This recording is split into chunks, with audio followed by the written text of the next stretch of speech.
Henry and Mudge Under the Yellow Moon by Cynthia Rylant.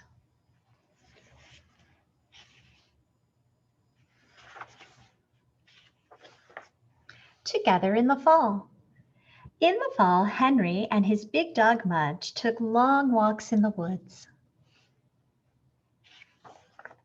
Henry loved looking at the tops of the trees. He liked the leaves, orange, yellow, brown, and red. Mudge loved sniffing at the ground, and he liked the leaves too. He always ate a few. In the fall, Henry liked counting the birds flying south. Mudge liked watching for busy chipmunks. Since one was a boy and the other was a dog, they never did things just the same way. Henry picked apples and Mudge licked apples.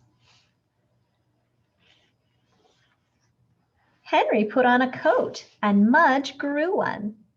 And when the fall wind blew, Henry's ears turned red and Mudge's ears turned inside out.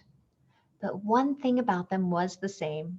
In the fall, Henry and Mudge liked being together most of all. Under the yellow moon. Henry loved Halloween. He loved to make jack-o'-lanterns. He loved to make paper bats. And most of all, he loved to dress up. But there was one thing about Halloween Henry did not like: ghost stories.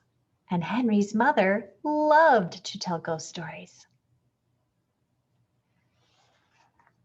Every Halloween, she put on her witch's hat, lit candles, and told ghost stories.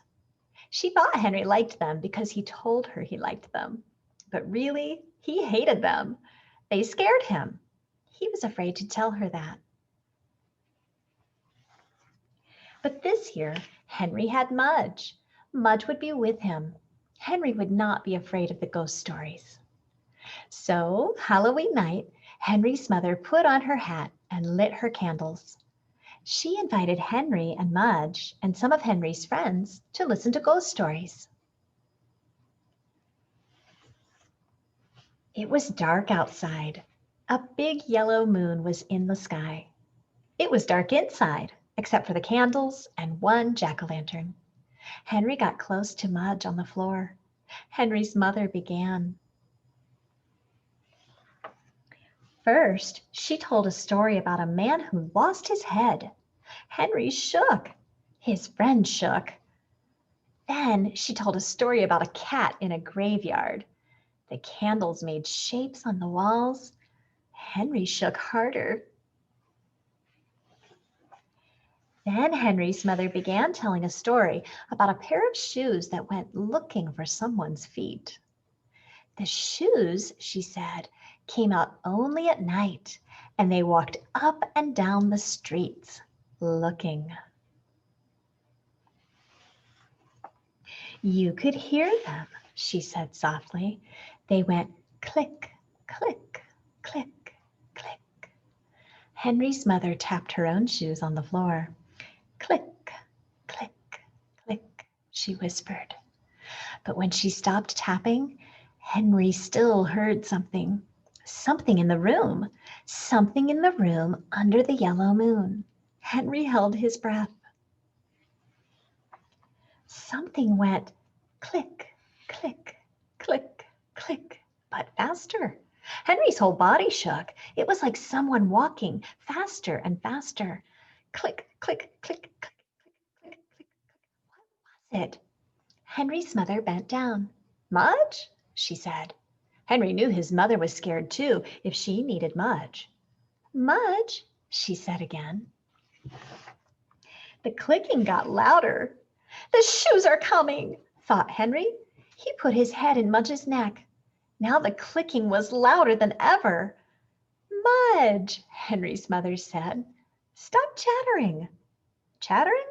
Henry put his ear near Mudge's mouth, and Mudge's teeth went click, click, click, click, click, click, click. It wasn't a pair of shoes, it was Mudge. And he was more scared of the yellow moon and the dark room and the witches' stories than anybody else. Poor Mudge, thought Henry. Henry stopped shaking and put his arms around Mudge's big head and held Mudge tight. Then they listened to the next story about a chair that rocked all by itself, that Mudge clicked all the way to the end. Thanksgiving Guest. In November, Henry's Aunt Sally always came. She came 1 week before Thanksgiving. She left 1 week after Thanksgiving.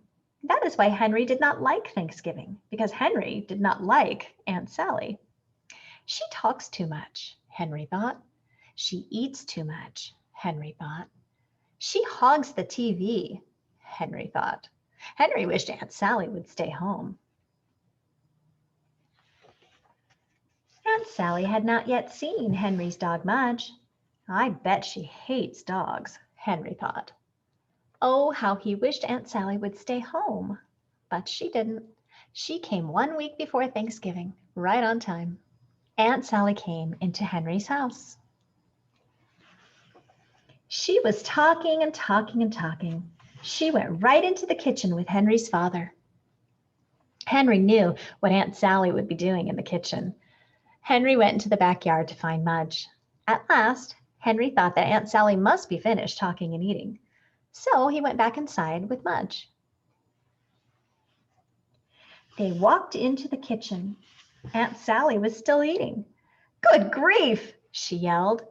Henry and Mudge stepped back. I knew she'd hate dogs, Henry thought. Aunt Sally looked at Mudge. "Good grief!" she said again. But then she took a cracker off her plate. She threw it to Mudge. Snap went Mudge's mouth, and the cracker was gone. Henry looked at Mudge. Henry looked at Aunt Sally. "Great dog," Aunt Sally said. She put a cracker in her own mouth. "Want one?" she asked Henry. "Sure," said Henry. He sat down with Aunt Sally. She still ate too much. She still talked too much. But all of her talk this time was about Mudge, and that was different. Aunt Sally talked about Mudge's sweet eyes. She talked about Mudge's strong chest. She talked about Mudge's soft fur. She talked about Mudge's good manners. And she fed Mudge lots of crackers. This year, Henry knew he was going to like Thanksgiving. This year, Henry knew he really had something to be thankful for.